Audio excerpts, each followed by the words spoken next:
Ternyata selama ini Microsoft itu rugi dari penjualan mesin game Xbox-nya. Walaupun harga mesin Xbox dipasarin dengan harga 8 juta, tapi nyatanya perusahaan nggak dapat keuntungan dari penjualan tersebut. Bisnis model ini dikenal dengan istilah Razer Blade. Ini berarti sebuah perusahaan menjual produk utama dengan harga murah atau bahkan rugi, kemudian jual produk pelengkap untuk dapetin profitnya. Keuntungan Microsoft bukan dari mesin Xbox yang harganya 8 juta tersebut, tapi dari penjualan video games yang harganya bisa mencapai 1 juta per gamesnya.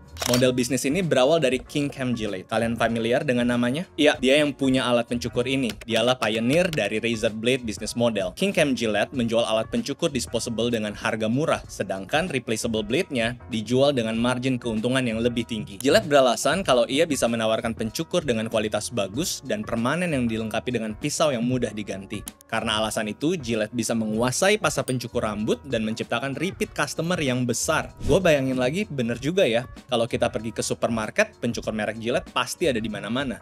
Kalau nerapin bisnis model gini, cuma ada dua kemungkinan yang bisa terjadi. Pertama, konsumen nggak akan keberatan buat ganti pisau cukur karena harganya nggak seberapa dan memberikan good value.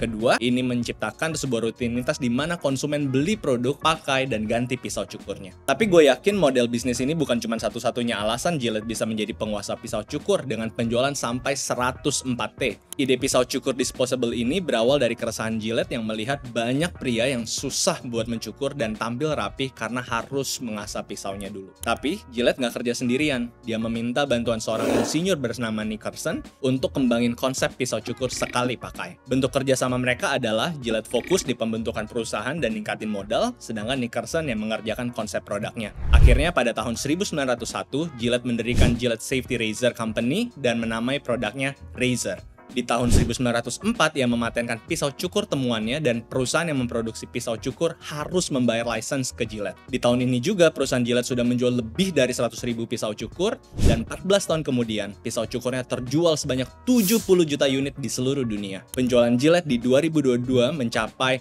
6,6 miliar US dollar atau setara dengan 104 triliun rupiah dengan pangsa pasar mencapai miliaran dolar setiap tahunnya. Model bisnis Razer Blade ini juga punya satu variasi namanya reverse Razer Blade. Ya, sesuai namanya, model bisnis ini kebalikan dari Razer Blade. Kalau Razer Blade menjual produk utama dengan harga yang murah atau bahkan gratis buat mancing permintaan produk, reverse Razer Blade justru menjual produk utamanya dengan margin keuntungan yang tinggi dan produk komplementarinya dijual dengan harga yang rendah atau bahkan gratis. Oke, pasti banyak dari kalian yang pakai iPhone kan?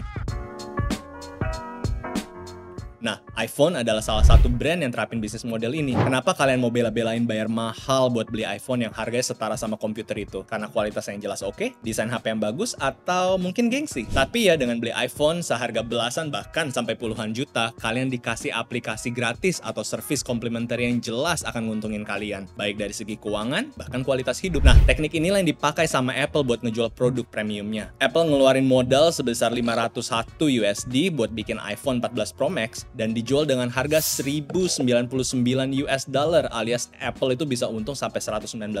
Karena fungsionalitas dan produk-produk komplementarinya, iPhone berhasil jadi penyumbang profit terbesar untuk Apple, sampai lebih dari 50% meski dijual dengan harga yang premium. Baik itu model bisnis Razer Blade atau reverse Razer Blade, penggunaannya harus disesuaikan tentunya sama produk yang dijual. Tetapi menurut kalian, selain pisau cukur dan handphone, produk apa lagi yang cocok buat pakai kedua model bisnis ini? Yuk coba komen di bawah, dan kalau kalian ada ide topik yang mau gue bahas di episode berikutnya, yuk drop juga ide-ide kalian. See you in another episode.